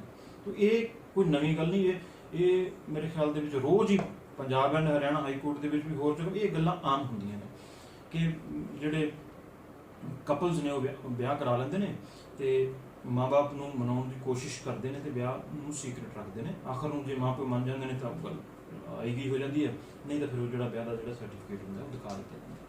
ਇਹ ਤਾਂ ਰਹੀ ਜਿਹੜੀ ਇਸ ਮਸਲੇ ਤੇ ਗੱਲ। ਹੁਣ ਸਿੱਖਾਂ ਦੀ ਜਿਹੜੀ ਉੱਥੇ ਰਿਪਰੈਜ਼ੈਂਟੇਸ਼ਨ ਦੀ ਗੱਲ ਹੈ, ਬਿਲਕੁਲ ਜਿਹੜਾ ਰਾਜਨੀਤਿਕ ਤੌਰ ਤੇ, ਸੱਭਿਆਚਾਰਕ ਤੌਰ ਤੇ, ਧਾਰਮਿਕ ਤੌਰ ਤੇ ਉਹਨਾਂ ਨੂੰ ਬਣਦੇ ਹੱਕ ਨਹੀਂ ਮਿਲੇ, ਉਹਦੇ ਲਈ ਬੋਲਣਾ ਚਾਹੀਦਾ, ਉਹਦੇ ਲਈ ਲੜਨਾ ਚਾਹੀਦਾ, ਪਰ ਉਸ ਗੱਲ ਤੇ ਕੋਈ ਨਹੀਂ ਬੋਲੂਗਾ ਕਿਉਂਕਿ ਉਸ ਗੱਲ ਤੇ ਫਿਰ ਵੋਟਾਂ ਨਹੀਂ ਆਉਣੀਆਂ। ਵੋਟਾਂ ਸਿਰਫ ਇਸ ਗੱਲ ਤੇ ਆਉਣੀਆਂ ਨੇ ਕਿ ਇੱਕ ਮੁੱਦਾ ਚੱਕੋ, ਉਹਨੂੰ ਉਛਾਲੋ ਤੇ ਪੋਲਰਾਈਜ਼ ਕਰਕੇ ਵੋਟਾਂ ਲੈ ਲਓ। ਪੰਜਾਬ ਦੇ ਵਿੱਚ ਵੀ ਇਹਦਾ ਫਾਇਦਾ ਮਿਲੂ, ਬੀਜੇਪੀ ਜਿਹੜੀ ਹੈ ਕਸ਼ਮੀਰ ਦੇ ਵਿੱਚ ਵੀ ਹੁਣ ਇਲੈਕਸ਼ਨ ਕਰਾਉਣ ਨੂੰ ਫਿਰਦੀ ਹੈ, ਹੁਣ ਗੱਲਬਾਤ ਵੀ ਸ਼ੁਰੂ ਹੋ ਗਈ ਹੈ, ਜਿਹੜੇ ਕਸ਼ਮੀਰ ਦੇ ਲੀਡਰ ਨਾਲ ਪੋਲਰਾਈਜ਼ ਕਰਕੇ ਇਹ ਸੀਟਾਂ ਵੀ ਵਧਾਉਣ ਦੀ ਕੋਸ਼ਿਸ਼ ਕਰ ਰਹੇ ਨੇ ਕਿ ਜੰਮੂ ਜਿਹੜਾ ਹੈਗਾ ਏਰੀਆ ਦੇ ਵਿੱਚ ਸੀਟਾਂ ਵੱਧ ਜਾਣ ਤੇ ਕਸ਼ਮੀਰ 'ਚ ਘੱਟ ਰਹਿ ਜਾਣ। 7 ਸੀਟਾਂ ਤੇ ਸਹਿਮਤੀ ਬਣੀ ਹੈ, ਪਰ ਬੀਜੇਪੀ ਚਾਹੁੰਦੀ ਹੈ ਕਿ 17 ਸੀਟਾਂ ਵਧਾਈਆਂ ਜਾਣ ਜੰਮੂ ਕਸ਼ਮੀਰ ਦੇ ਵਿੱਚ, ਤੇ 17 ਸੀਟਾਂ ਜੇ ਵੱਧ ਜਾਂਦੀਆਂ ਜੰਮੂ ਦੇ ਏਰੀਆ 'ਚ ਤਾਂ ਫਿਰ ਨੈਚੁਰਲੀ ਹੈ ਕਿ ਉਹ ਸਾਰਾ ਪਾਲਾ ਜਿਹੜਾ ਹੈਗਾ ਬੀਜੇਪੀ ਦੇ ਹੱਕ 'ਚ ਜਾਏਗਾ। ਤੇ ਉਹ ਜਿਹੜੀ ਪੋਲਰਾਈਜ਼ ਕਰਨ ਦੀ ਜਿਹੜੀ ਪਾਲਿਸੀ ਹੈ ਉਹ ਇਹਦੇ ਪਿੱਛੇ ਕੰਮ ਕਰ ਰਹੀ ਹੈ। ਇੱਕ ਤਾਂ ਅਸੀਂ ਇਸ ਗੱਲ ਨੂੰ ਸਮਝੀਏ, ਅੱਜ ਇੱਕ ਕੇਂਦਰੀ ਸਿੰਘ ਸਭਾ ਦੀ ਮੀਟਿੰਗ ਹੋਈ ਹੈ ਚੰਡੀਗੜ੍ਹ ਦੇ ਵਿੱਚ, ਉਹਨਾਂ ਦਾ ਬਿਆਨ ਆਇਆ ਕਿ ਇਹ ਮਾਮਲੇ ਨੂੰ ਜਿਹੜਾ ਹੈਗਾ ਐਵੇਂ ਉਛਾਲਿਆ ਗਿਆ, ਬੀਜੇਪੀ ਦੀ ਸ਼ਹਿ ਤੇ ਜਾਂ RSS ਦੀ ਸ਼ਹਿ ਤੇ ਉਹਨਾਂ ਦਾ ਇਲਜ਼ਾਮ ਹੈ ਕਿ ਇਹਨੂੰ ਐਵੇਂ ਦੂਰ ਦਿੱਤੀ ਗਈ, ਇਹ ਮਸਲਾ ਇਸ ਤਰ੍ਹਾਂ ਨਹੀਂ ਸੀ ਜਿਸ ਤਰ੍ਹਾਂ ਦਿਖਾਇਆ ਗਿਆ ਜਾਂ ਉਛਾਲਿਆ ਗਿਆ। ਤਾਂ ਇਹ ਤਾਂ ਰਿਹਾ ਇਸ ਮਸਲੇ ਦੀ ਗੱਲ। ਹੁਣ ਆਪਾਂ ਜਿਹੜੀ ਗੱਲ ਕਰਦੇ ਹਾਂ ਕਿ ਜਿਹੜੀ ਸਾਡੀ ਸੁਸਾਇਟੀ ਹੈ ਨਾ, ਇਹ ਫੀਡਲਿਸਟਿਕ ਸੁਸਾਇਟੀ ਆ, ਪੈਟਰੀਆਰਕਲ ਸੁਸਾਇਟੀ ਆ, ਇੱਥੇ ਔਰਤਾਂ ਦੇ ਵੈਸੇ ਹੀ ਜਿਹੜੇ ਔਰਤ ਨੂੰ ਆਜ਼ਾਦੀ ਨਹੀਂ ਆ ਆਪਣੀ ਮਰਜ਼ੀ ਨਾਲ ਕੁਝ ਕਰਨ ਦੀ, ਆਪਣੀ ਮਰਜ਼ੀ ਨਾਲ ਵਰ ਨਹੀਂ ਚੁਣ ਸਕਦੀ, ਆਪਣੀ ਮਰਜ਼ੀ ਨਾਲ ਆਪਣਾ ਕਿੱਤਾ ਨਹੀਂ ਚੁਣ ਸਕਦੀ, ਹੋਰ ਬਹੁਤ ਸਾਰੀਆਂ ਪਾਬੰਦੀਆਂ ਜਿਹੜੀਆਂ ਨੇ ਔਰਤ ਤੇ ਆਮ ਹੁੰਦੀਆਂ ਨੇ। ਤੇ ਖਾਸ ਤੌਰ ਤੇ ਉਹ ਜਦੋਂ ਮੱਧ ਵਰਗ ਤੋਂ ਜਦੋਂ ਸਾਨੂੰ ਇਹ ਪੜ੍ਹਾਇਆ ਗਿਆ ਕਿ ਜਿਹੜਾ ਮਿਡੀਵਲ ਪੀਰੀਅਡ ਤੋਂ ਲੈ ਕੇ ਜਿਸ ਕੌਮ ਨਾਲ ਸਾਡੀ ਦੁਸ਼ਮਣੀ ਰਹੀ ਆ ਜਾਂ ਜਿਸ ਕੌਮ ਨੇ ਸਾਡੇ ਤੇ ਜ਼ੁਲਮ ਕੀਤੇ ਨੇ, ਖਾਸ ਤੌਰ ਤੇ ਉਸ ਕੌਮ ਦਾ ਕੋਈ ਮੁੰਡਾ ਸਾਡੀ ਕੁੜੀ ਚੁਣ ਲਵੇ, ਇਹ ਤਾਂ ਗੱਲ ਬਰਦਾਸ਼ਤ ਤੋਂ ਬਾਹਰ ਆ। ਫਿਰ ਤਾਂ ਉਹਦੇ ਬਾਰੇ ਕੋਈ ਜਿੰਨਾ ਵੀ ਝੂਠ ਤਪਾਨ ਸਾਨੂੰ ਬੋਲੇ ਅਸੀਂ ਉਹਨੂੰ ਸੱਚ ਹੀ ਮੰਨਾਂਗੇ। ਇੱਕ ਇਹਦੇ ਪਿੱਛੇ ਇਹ ਮਾਈਂਡ ਸੈਟਅਪ ਵੀ ਕੰਮ ਕਰਦਾ। ਪਰ ਜਿਹੜੀ ਲਵ ਮੈਰਿਜਸ ਨੇ, ਪ੍ਰੇਮ ਵਿਆਹ ਨੇ, ਤੇ ਖਾਸ ਤੌਰ ਤੇ ਇੰਟਰਕਾਸਟ ਜਾਂ ਇੰਟਰ ਰਿਲੀਜੀਅਸ ਮੈਰਿਜਸ ਨੇ, ਉਹਦੇ ਬਾਰੇ ਜੋ ਸਿਆਸਤ ਜੋ ਹੋ ਰਹੀ ਹੈ ਜਾਂ ਜਿਸ ਤਰ੍ਹਾਂ ਦੇ ਕਾਨੂੰਨ ਪਾਸ ਹੋ ਰਹੇ ਨੇ, ਤਾਂ ਉਹਦੇ ਬਾਰੇ ਜਿਹੜਾ ਅਦਾਲਤਾਂ ਦੇ ਕੀ ਰੁਖ ਨੇ ਉਹਦੇ ਬਾਰੇ ਮੈਂ ਥੋੜੀ ਜਿਹੀ ਜ਼ਰੂਰ ਗੱਲ ਕਰਨੀ ਚਾਹੂੰਗਾ। ਸਭ ਤੋਂ ਪਹਿਲਾਂ ਇਹ ਮਸਲਾ ਭਖਿਆ ਸੀ ਜਦੋਂ ਕੇਰਲਾ ਦੀ ਹਾਈ ਕੋਰਟ ਨੇ ਕਿਹਾ ਸੀ ਕਿ ਜਿਹੜਾ ਮੈਰਿਜ ਦੇ ਲਈ ਜੇ ਕੋਈ ਧਰਮ ਆਪਣਾ ਪਰਿਵਰਤਨ ਕਰਦਾ ਉਹਨੂੰ ਅਸੀਂ ਜੈਨੂਅਨ ਧਰਮ ਪਰਿਵਰਤਨ ਨਹੀਂ ਮੰਨਾਂਗੇ, ਉਹ ਜਿਹੜਾ ਹੈ ਇੱਕ ਫੋਰਸਫੁਲ ਕਨਵਰਸ਼ਨ ਜਾਂ ਫਰਾਡੂਲੈਂਟ ਕਨਵਰਸ਼ਨ ਮੰਨੀ ਜਾਊਗੀ ਤੇ ਉਹ ਇਨਵੈਲਿਡ ਆ। ਇਸ ਤਰ੍ਹਾਂ ਮਤਲਬ ਉੱਥੇ ਕੀ ਸੀ, ਹਾਦੀਆ ਨਾਮ ਦੀ ਕੁੜੀ ਜਿਹੜੀ ਖੁਦ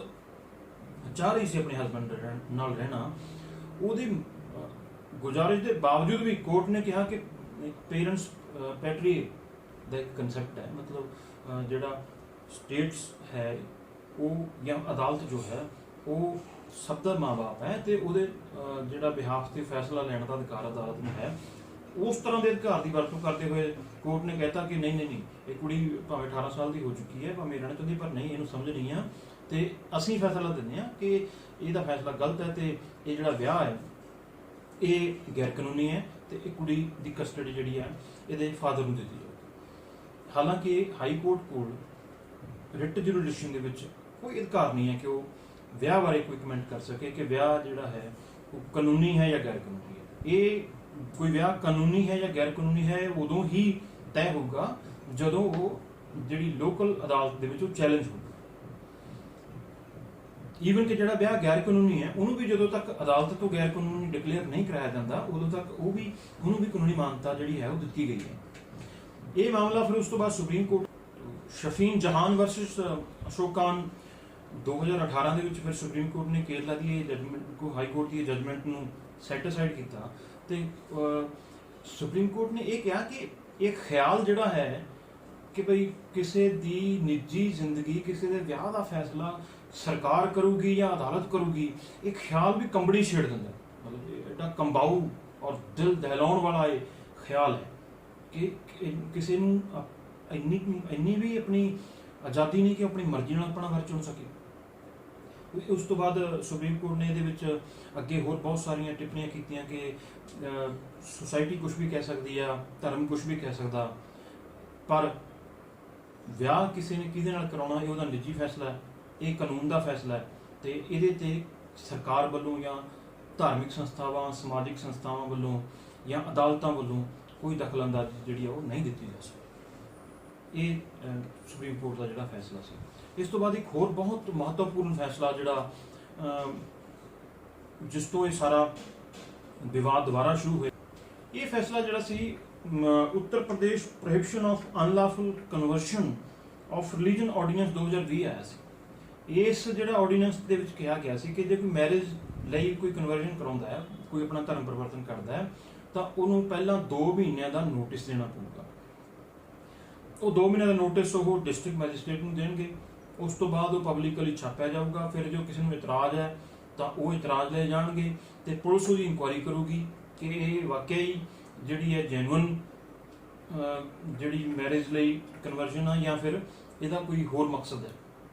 ਉਸ ਤੋਂ ਬਾਅਦ ਮੈਜਿਸਟ੍ਰੇਟ ਜਿਹੜਾ ਹੈ ਉਹ ਇਜਾਜ਼ਤ ਦੇਊਗਾ ਤੇ ਉਹ ਇਜਾਜ਼ਤ ਦੇਣ ਤੋਂ ਬਾਅਦ ਕੋਈ ਆਪਣਾ ਧਰਮ ਪਰਿਵਰਤਨ ਕਰਕੇ ਕਿਸੇ ਹੋਰ ਧਰਮ ਦੇ ਵਿੱਚ ਵਿਆਹ ਕਰਵਾ ਸਕਦਾ। ਇਸ ਤਰ੍ਹਾਂ ਇਸ ਕੇਸ ਦੇ ਵਿੱਚ ਇੱਕ ਹਿੰਦੂ ਕੁੜੀ ਨੇ ਮੁਸਲਮਾਨ ਬਣ ਕੇ ਮੁਸਲਮਾਨ ਧਰਮ ਅਪਣਾ ਕੇ ਜਿਸ ਮੁੰਡੇ ਨੂੰ ਪਸੰਦ ਕਰਦੀ ਸੀ ਉਸ ਨਾਲ ਉਸਨੇ ਵਿਆਹ ਕਰਵਾਉਣ ਦੀ ਵਿਆਹ ਕਰਵਾਇਆ। ਜਦੋਂ ਉਹਨਾਂ ਨੇ ਆਪਣਾ ਵਿਆਹ ਰਜਿਸਟਰ ਕਰਾਉਣ ਲਈ ਅਪਲਾਈ ਕੀਤਾ ਤਾਂ ਡਿਸਟ੍ਰਿਕਟ ਮੈਜਿਸਟ੍ਰੇਟ ਨੇ ਰਜਿਸਟਰ ਕਰਨ ਤੋਂ ਮਨਾ ਕਰਤਾ ਤੇ ਜਦੋਂ ਉਹ ਹਾਈ ਕੋਰਟ ਆਏ, ਇਲਾਹਾਬਾਦ ਹਾਈ ਕੋਰਟ ਦੇ ਵਿੱਚ ਆਏ ਤਾਂ ਇਲਾਹਾਬਾਦ ਹਾਈ ਕੋਰਟ ਨੇ ਕਿਹਾ ਕਿ ਕਿਉਂਕਿ ਇਸ ਤਰ੍ਹਾਂ ਦਾ ਕਾਨੂੰਨ ਬਣ ਗਿਆ, ਤੁਸੀਂ ਪਹਿਲਾਂ ਨੋਟਿਸ ਨਹੀਂ ਦਿੱਤਾ, ਤੁਸੀਂ ਪਹਿਲਾਂ ਇਜਾਜ਼ਤ ਨਹੀਂ ਲਈ, ਤਾਂ ਇਸ ਕਰਕੇ ਜਿਹੜਾ ਤੁਹਾਨੂੰ ਇਹ ਆਪਣਾ ਵਿਆਹ ਜਿਹੜਾ ਤੁਹਾਡਾ ਗੈਰ ਕਾਨੂੰਨੀ ਹੈ ਤੇ ਤੁਹਾਨੂੰ ਇਹਦੀ ਮਾਨਤਾ ਨਹੀਂ ਦਿੱਤੀ ਜਾ ਸਕਦੀ। ਤੇ ਪਰ ਇਲਾਹਾਬਾਦ ਹਾਈ ਕੋਰਟ ਦੇ ਵਿੱਚ ਹੀ ਉਸ ਤੋਂ ਬਾਅਦ ਇੱਕ ਹੋਰ ਕੇਸ ਹੋਇਆ, ਕਿਸੇ ਕੇਸ ਦੇ ਵਿੱਚ ਅਪੀਲ ਹੋਈ ਜਿਹੜਾ ਕਿ ਡਿਵੀਜ਼ਨ ਬੈਂਚ ਦਾ ਡਬਲ ਜੱਜ ਬੈਂਚ ਦਾ ਜਿਹੜਾ ਫੈਸਲਾ ਸੀ ਉਹ ਫੈਸਲਾ ਬਹੁਤ ਹੀ ਖੂਬਸੂਰਤ ਫੈਸਲਾ ਸੀ। ਉਸ ਫੈਸਲੇ ਦੇ ਵਿੱਚ ਬਹੁਤ ਹੀ ਵਧੀਆ ਜਿਹੜਾ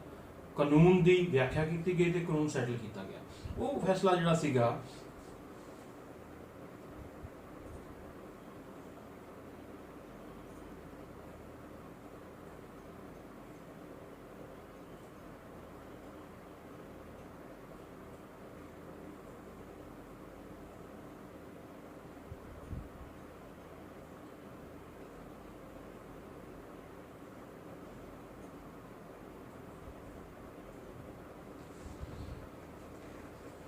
फैसला 11 नवंबर 2020 ਨੂੰ ਆਇਆ ਸਲਾਮਤ Ansari versus state of UP. ਇਹਦੇ ਵਿੱਚ ਜਿਹੜਾ ਇਲਾਹਾਬਾਦ ਹਾਈ ਕੋਰਟ ਨੇ ਕਿਹਾ ਕਿ ਅਸੀਂ ਇਹ ਨਹੀਂ ਦੇਖ ਰਹੇ ਕਿ ਸਾਡੇ ਸਾਹਮਣੇ ਕੋਈ ਹਿੰਦੂ ਹੈ ਜਾਂ ਮੁਸਲਮਾਨ ਹੈ, ਅਸੀਂ ਇਹ ਦੇਖ ਰਹੇ ਹਾਂ ਕਿ ਸਾਡੇ ਸਾਹਮਣੇ ਕੁਝ ਵਿਅਕਤੀ ਆਏ ਨੇ ਜਿਹੜੇ ਆਪਣੀ ਜ਼ਿੰਦਗੀ ਆਪਣੀ ਮਰਜ਼ੀ ਅਨੁਸਾਰ ਸ਼ਾਂਤੀ ਨਾਲ ਮੁਹੱਬਤ ਨਾਲ ਜਿਉਣਾ ਚਾਹੁੰਦੇ ਨੇ ਤੇ ਉਹਨਾਂ ਦੀ ਜਿਹੜੀ ਨਿੱਜੀ ਜ਼ਿੰਦਗੀ ਦੇ ਵਿੱਚ ਸਰਕਾਰ ਜਾਂ ਸਟੇਟ ਦਖਲਅੰਦਾਜ਼ੀ ਕਰ ਰਹੀ ਹੈ, ਜਿਹੜੀ ਕਿ ਬਹੁਤ ਹੀ ਜ਼ਿਆਦਾ ਗਲਤ ਗੱਲ ਹੈ। ਇਹਦੇ ਬਹੁਤ ਡਿਟੇਲ ਬਹੁਤ ਸੋਹਣੀ ਜਜਮੈਂਟ ਡਬਲ ਬੈਂਚ ਨੇ ਦਿੱਤੀ ਤੇ ਜਿਹਦੇ ਵਿੱਚ ਇਹ ਡਿਸਾਈਡ ਕੀਤਾ ਗਿਆ ਕਿ ਹਰ ਇੱਕ ਨੂੰ ਆਪਣੀ ਮਰਜ਼ੀ ਦਾ ਵਰ ਚੁਣਨ ਦਾ ਅਧਿਕਾਰ ਹੈ, ਹਰ ਇੱਕ ਨੂੰ ਆਪਣੀ ਮਰਜ਼ੀ ਨਾਲ ਜਿਉਣ ਦਾ ਅਧਿਕਾਰ ਹੈ ਤੇ ਜਿੰਨਾ ਚਿਰ ਉਹ ਕਿਸੇ ਦੂਸਰੇ ਦੀ ਜ਼ਿੰਦਗੀ ਨੂੰ ਕੋਈ ਪਰੇਸ਼ਾਨੀ ਨਹੀਂ ਪੈਦਾ ਕਰ ਰਿਹਾ ਉਹਨਾਂ ਚਿਰ ਉਹਦੀ ਜ਼ਿੰਦਗੀ ਦੇ ਵਿੱਚ ਕਿਸੇ ਵੀ ਤਰ੍ਹਾਂ ਦੀ ਕੋਈ ਦਖਲਅੰਦਾਜ਼ੀ ਨਹੀਂ ਦਿੱਤੀ ਜਾ ਸਕਦੀ। तो ये ਜਿਹੜਾ फैसला सी ਬਹੁਤ ਹੀ ਜ਼ਿਆਦਾ ਇੱਕ ਵੈਲਕਮਿੰਗ ਜਜਮੈਂਟ ਅਸੀਂ ਇਹਨੂੰ ਕਹਿੰਦੇ ਹਾਂ ਕਿ ਇਸ ਤਰ੍ਹਾਂ ਦੇ ਫੈਸਲੇ ਜਦੋਂ ਆਉਂਦੇ ਨੇ ਤਾਂ ਆਮ ਲੋਕਾਂ ਦਾ ਵੀ ਵਿਸ਼ਵਾਸ ਵੱਧਦਾ ਹੈ ਕਿ ਜਿਹੜੇ ਜੱਜਸ ਬਹੁਤ ਮਤਲਬ ਸਾਡੇ ਇਸ ਗੱਲ ਤੋਂ ਬਹੁਤ ਚੇਤਨ ਨੇ ਕਿ ਉਹ ਇੱਕ ਕਨਸਟੀਟਿਊਸ਼ਨਲ ਸੀਟ ਤੇ ਬੈਠੇ ਨੇ, ਉਹ ਕਨਸਟੀਟਿਊਸ਼ਨ ਦੇ ਅਨੁਸਾਰ, ਸੰਵਿਧਾਨ ਦੇ ਅਨੁਸਾਰ, ਕਾਨੂੰਨ ਦੇ ਅਨੁਸਾਰ ਫੈਸਲਾ ਜਿਹੜਾ ਦੇ ਰਹੇ ਨੇ, ਨਾ ਕਿ ਉਹ ਕਿਸੇ ਸਮਾਜਿਕ ਜਾਂ ਧਾਰਮਿਕ ਸੰਸਥਾ ਦੇ ਲੀਡਰ ਨੇ ਜਿਹੜੇ ਕੋਈ ਫਤਵਾ ਜਾਰੀ ਕਰਨਗੇ ਕਿਸੇ ਆਮ ਵਿਅਕਤੀ ਦੇ ਖਿਲਾਫ। ਤੇ ਬਹੁਤ ਵਧੀਆ ਇੱਕ ਫੈਸਲਾ ਜਿਹੜਾ ਆਇਆ। ਉਸ ਤੋਂ ਬਾਅਦ ਇੱਕ ਹੋਰ ਬਹੁਤ ਸੋਹਣਾ ਫੈਸਲਾ ਇਲਾਹਾਬਾਦ ਹਾਈ ਕੋਰਟ ਦਾ ਹੀ ਸਿੰਗਲ ਬੈਂਚ, ਉਹ ਫੈਸਲਾ ਹੈ 12 ਜਨਵਰੀ 2021 ਨੂੰ ਆਇਆ, Safia Sultana versus state of UP. ਇਹ ਬਹੁਤ ਇੰਟਰਸਟਿੰਗ ਕੇਸ ਹੈ। ਇਸ ਕੇਸ ਦੇ ਵਿੱਚ ਕੀ ਸੀ ਕਿ ਇੱਕ ਹਿੰਦੂ ਕੁੜੀ ਇੱਕ ਮੁਸਲਮਾਨ ਮੁੰਡੇ ਨੂੰ ਪਸੰਦ ਕਰਦੀ ਹੈ ਤਾਂ ਉਹਨੂੰ ਵਿਆਹ ਕਰਾ ਲੈਂਦੀ ਹੈ, ਤੇ ਉਸ ਤੋਂ ਬਾਅਦ ਉਸ ਦੇ ਜਿਹੜੇ ਫਾਦਰ ਨੇ ਲੜਕੀ ਦੇ, ਉਹਦੇ ਜਿਹੜੇ ਪਿਤਾ ਨੇ, ਉਹਨੂੰ ਬੰਦ ਕਰਕੇ ਰੱਖਦੇ ਅੰਦਰ।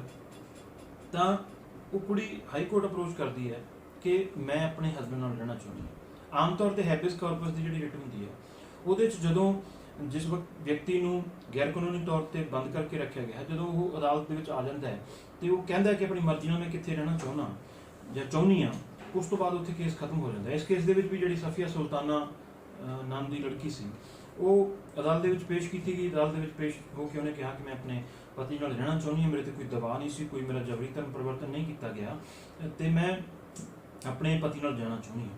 ਪਰ ਗੱਲਾਂ 'ਚ ਜਦੋਂ ਜੱਜ ਸਾਹਿਬ ਨੇ ਉਹਨਾਂ ਤੋਂ ਪੁੱਛਿਆ ਕਿ ਵੀ ਤੁਸੀਂ ਜਿਹੜਾ ਇਹ ਪਰਸਨਲ ਲਾਅ ਦੇ ਵਿੱਚ ਵਿਆਹ ਕਿਉਂ ਕਰਵਾਇਆ, ਤੁਸੀਂ ਸਪੈਸ਼ਲ ਮੈਰਿਜ ਐਕਟ ਬਣਿਆ ਹੋਇਆ, ਤੁਸੀਂ ਉਹਦੇ ਵਿੱਚ ਕਿਉਂ ਨਹੀਂ ਗਏ। ਸਪੈਸ਼ਲ ਮੈਰਿਜ ਐਕਟ 1954 ਦਾ ਮੈਂ ਤੁਹਾਨੂੰ ਦੱਸਦਾ ਕਿ ਸਿੱਖ, ਹਿੰਦੂ, ਬੋਧੀ ਤੇ ਜੈਨੀ ਇਹਨਾਂ ਨੇ ਜੇ ਵਿਆਹ ਕਰਾਉਣਾ ਹੋਵੇ ਤਾਂ ਹਿੰਦੂ ਮੈਰਿਜ ਐਕਟ ਦੇ ਅੰਡਰ ਜਿਹੜਾ ਹੈਗਾ ਉਹ ਰਜਿਸਟਰਡ ਹੁੰਦਾ ਹੈ। ਪਾਰਸੀਆਂ ਲਈ ਆਪਣਾ ਕਾਨੂੰਨ ਬਣਿਆ ਹੋਇਆ, ਕ੍ਰਿਸਚੀਅਨ ਲਈ ਆਪਣਾ ਬਣਿਆ ਹੋਇਆ, ਮੁਸਲਮਾਨਾਂ ਦਾ ਆਪਣਾ ਜਿਹੜਾ ਪਰਸਨਲ ਕਾਨੂੰਨ ਹੈ। ਤੇ ਜੇ ਕੋਈ ਕਿਸੇ ਵੀ ਧਰਮ ਦੇ ਅੰਦਰ ਵਿਆਹ ਨਹੀਂ ਕਰਾਉਣਾ ਚਾਹੁੰਦਾ, ਮੰਨ ਲਓ ਕੋਈ ਨਾਸਤਿਕ ਹੈ ਜਾਂ ਕੋਈ ਹਿੰਦੂ ਜਾਂ ਮੁਸਲਮਾਨ ਜਾਂ ਸਿੱਖ ਵਿਆਹ ਕਰਾਉਣਾ ਚਾਹਣ, ਤਾਂ ਉਹ ਸਪੈਸ਼ਲ ਮੈਰਿਜ ਐਕਟ ਦੇ ਵਿੱਚ ਵਿਆਹ ਕਰਵਾ ਸਕਦੇ ਨੇ। ਉੱਥੇ ਕੋਈ ਪਾਬੰਦੀ ਨਹੀਂ ਹੈ, ਉੱਥੇ ਤੁਹਾਨੂੰ ਆਪਣਾ ਧਰਮ ਪਰਿਵਰਤਨ ਨਹੀਂ ਕਰਨਾ ਪੈਂਦਾ। ਬਾਕੀ ਜਿਹੜੇ ਕਾਨੂੰਨ ਨੇ ਉੱਥੇ ਦੋਵਾਂ ਧਿਰਾਂ ਦਾ ਜਿਹੜਾ ਧਰਮ ਹੈ ਉਹ ਇੱਕ ਹੋਣਾ ਚਾਹੀਦਾ ਹੈ। ਤਾਂ ਜੱਜ ਸਾਹਿਬ ਨੂੰ ਪੁੱਛਿਆ ਵੀ ਤੁਸੀਂ ਸਪੈਸ਼ਲ ਮੈਰਿਜ ਐਕਟ ਦੇ ਵਿੱਚ ਆਪਣਾ ਵਿਆਹ ਰਜਿਸਟਰਡ ਕਰਾ ਲੈਂਦੇ, ਤੁਹਾਨੂੰ ਧਰਮ ਪਰਿਵਰਤਨ ਕਰਨ ਦੀ ਵੀ ਲੋੜ ਨਹੀਂ ਸੀ। ਤਾਂ ਉੱਥੇ ਉਹਨਾਂ ਨੇ ਦੱਸਿਆ ਕਿ ਸਪੈਸ਼ਲ ਮੈਰਿਜ ਐਕਟ ਦੇ ਵਿੱਚ 30 ਦਿਨਾਂ ਦਾ ਨੋਟਿਸ ਦੇਣਾ ਪੈਂਦਾ, ਤੇ ਜੇ ਅਸੀਂ 30 ਦਿਨਾਂ ਦਾ ਨੋਟਿਸ ਦਿੰਦੇ ਤਾਂ ਸਾਨੂੰ ਪਤਾ ਲੱਗ ਜਾਣਾ ਸੀ, ਸਾਨੂੰ ਫੜ ਕੇ ਸਾਡਾ ਜਿਹੜਾ ਕਤਲ ਹੋ ਜਾਂਦਾ, ਸਾਡੀ ਆਨਰ ਕਿਲਿੰਗ ਹੋ ਜਾਂਦੀ। ਇਸ ਗੱਲ ਦਾ ਨੋਟਿਸ ਲੈਂਦਿਆਂ ਹੋਇਆਂ ਜੱਜ ਸਾਹਿਬ ਨੇ ਬਹੁਤ ਡਿਟੇਲ ਦੇ ਵਿੱਚ ਜਜਮੈਂਟਾਂ ਡਿਸਕਸ ਕਰਕੇ, ਲਾਅ ਕਮਿਸ਼ਨ ਦੀਆਂ ਰਿਪੋਰਟਾਂ ਡਿਸਕਸ ਕਰਕੇ ਇਹ ਡਿਸਾਈਡ ਕਰਤਾ ਕਿ ਹੁਣ ਕਿਉਂਕਿ ਹਾਲਾਤ ਬਦਲ ਗਏ ਨੇ, ਤਾਂ 1872 ਦਾ ਕੋਈ ਕਾਨੂੰਨ ਬਣਿਆ, 1954 ਦਾ ਬਣਿਆ, ਹੁਣ ਜਿਹੜਾ ਹੈ 30 ਦਿਨਾਂ ਦਾ ਨੋਟਿਸ ਦੇਣ ਦੀ ਵੀ ਲੋੜ ਨਹੀਂ ਆ। ਉਹ ਜੇ ਕੋਈ ਪਾਰਟੀ ਦੇਣਾ ਚਾਹੁੰਦੀ ਦੇਵੇ, ਨਹੀਂ ਤਾਂ 30 ਦਿਨਾਂ ਦਾ ਨੋਟਿਸ ਦੇਣ ਦੀ ਕੋਈ ਲੋੜ ਨਹੀਂ ਹੈ। ਸਿੱਧਾ ਕੋਈ ਵੀ ਜਾ ਕੇ ਰਜਿਸਟਰਾਰ ਦੇ ਆਪਣੀ ਮੈਰਿਜ ਜਿਹੜੀ ਹੈ ਉਹ ਰਜਿਸਟਰਡ ਕਰਾ ਸਕਦਾ ਹੈ। ਉਹਨੂੰ ਕੋਈ 30 ਦਿਨਾਂ ਦਾ ਨੋਟਿਸ ਦੇਣ ਦੀ ਕੋਈ ਕਿਸੇ ਤਰ੍ਹਾਂ ਦੀ ਕੋਈ ਪਾਬੰਦੀ ਨਹੀਂ ਹੈ। ਔਰ ਜੱਜ ਸਾਹਿਬ ਨੇ ਜਿਹੜੀ ਜਜਮੈਂਟ ਸੀ ਇਹ ਪੂਰੇ ਸਟੇਟ ਦੇ ਵਿੱਚ ਡਿਸਟ੍ਰੀਬਿਊਟ ਕਰਵਾਈ ਇਮੀਡੀਏਟਲੀ। ਬਹੁਤ ਖੂਬਸੂਰਤ ਇਹ ਫੈਸਲਾ ਹੈ। ਹੁਣ ਜਿਹੜੇ ਆਪਾਂ ਗੱਲ ਕਰਦੇ ਹਾਂ ਜਿਹੜੇ ਜਬਰੀ ਧਰਮ ਪਰਿਵਰਤਨ ਦੀ ਗੱਲ ਕਰਦੇ ਹਾਂ, ਜਿਹੜਾ ਯੂਪੀ ਦੇ ਵਿੱਚ ਇਹ ਕਾਨੂੰਨ ਆਇਆ, ਪਰ ਜੇ ਆਪਾਂ ਇਹਦੀ ਸੱਚਾਈ ਦੇਖੀਏ, ਮੈਂ ਜਿਵੇਂ ਤੁਹਾਨੂੰ ਪਹਿਲਾਂ ਹੀ ਕਿਹਾ ਕਿ ਇਹ ਸਾਡੇ ਜਿਹੜੇ ਸਿਆਸੀ ਲੋਕ ਨੇ, ਇਹ ਗਿਰਜਾਂ ਨੇ, ਇਹ ਲੂੰਬੜ ਨੇ, ਇਹ ਸਾਡੀਆਂ ਐਡੇ ਬੇਤਰਸ ਲੋਕ ਨੇ ਕਿ ਇਹਨਾਂ ਨੂੰ ਕੋਈ ਪਰਵਾਹ ਨਹੀਂ ਕਿ ਕਿਸੇ ਦਾ ਘਰ ਬਰਬਾਦ ਹੋ ਰਿਹਾ ਹੈ। ਜਿਵੇਂ ਬਸ਼ੀਰ ਬਦਰ ਦਾ ਸ਼ੇਰ ਸੀ ਕਿ ਇੱਕ ਉਮਰ लग जाती है घर बनाने में, वो तरस नहीं करते बस्तियां जलाने में। ਇਹਨਾਂ ਨੂੰ ਕੋਈ ਫਰਕ ਨਹੀਂ ਪੈਂਦਾ। ਤੇ ਤੁਸੀਂ ਇਹ ਦੇਖੋ ਕਿ ਗੁਜਰਾਤ ਦੇ ਵਿੱਚ ਧਰਮ ਪਰਿਵਰਤਨ ਦਾ ਕਾਨੂੰਨ ਆਇਆ, ਇਹੀ ਕਿ ਵੀ ਜਬਰੀ ਬੰਦੇ ਪਰਿਵਰਤਨ ਕੀਤੇ ਗਏ ਨੇ ਧਰਮ। ਤਾਂ 1998 ਦੀ ਇੱਕ ਜਿਹੜੀ ਰਿਪੋਰਟ ਹੈ ਉਹਦੇ ਵਿੱਚ ਉਹ ਸਟੇਟ ਦੇ ਡੀਜੀਪੀ ਕਹਿ ਰਹੇ ਨੇ ਕਿ ਜਦੋਂ ਅਸੀਂ ਇਨਕੁਆਇਰੀ ਕੀਤੀ ਤਾਂ ਇਨਕੁਆਇਰੀ ਦੇ ਵਿੱਚ ਸਾਰਾ ਪਾਇਆ ਗਿਆ ਕਿ ਕੋਈ ਜਬਰੀ ਧਰਮ ਪਰਿਵਰਤਨ ਨਹੀਂ ਹੋਇਆ। ਇਸੇ ਤਰ੍ਹਾਂ ਯੂਪੀ ਦੇ ਵਿੱਚ ਵੀ ਜਿਹੜਾ ਇਹ ਕਿਹਾ ਗਿਆ ਕਿ ਵੀ ਭੋਲੀਆਂ ਭਾਲੀਆਂ ਹਿੰਦੂ ਕੁੜੀਆਂ ਨੂੰ ਵਰਗਲਾਇਆ ਜਾ ਰਿਹਾ, ਇਹ ਕੀਤਾ ਜਾ ਰਿਹਾ, ਉਹ ਕੀਤਾ ਜਾ ਰਿਹਾ। ਤਾਂ ਕਾਨਪੁਰ ਪੁਲਿਸ ਦੀ ਰਿਪੋਰਟ ਹੈ, ਦਾ ਵਾਇਰ ਨੇ ਛਾਪੀ ਹੈ, ਜਿਹਦੇ 'ਚ ਪੁਲਿਸ ਨੇ ਕਿਹਾ ਕਿ ਜਦੋਂ ਅਸੀਂ ਤਫਤੀਸ਼ ਕੀਤੀ ਤਾਂ ਪਾਇਆ ਗਿਆ ਕਿ ਕੁੜੀਆਂ ਨੇ ਆਪਣੀ ਮਰਜ਼ੀ ਨਾਲ ਵਿਆਹ ਕਰਾਇਆ ਸੀ, ਕੋਈ ਜਬਰੀ ਜਿਹੜਾ ਹੈ ਧਰਮ ਪਰਿਵਰਤਨ ਨਹੀਂ ਹੋਇਆ, ਕੋਈ ਇਸ ਤਰ੍ਹਾਂ ਦੀ ਕੋਈ ਜ਼ਬਰਦਸਤੀ ਨਹੀਂ ਹੋਈ, ਕਿਸ ਤਰ੍ਹਾਂ ਦਾ ਕੋਈ ਧੋਖਾ ਨਹੀਂ ਹੋਇਆ।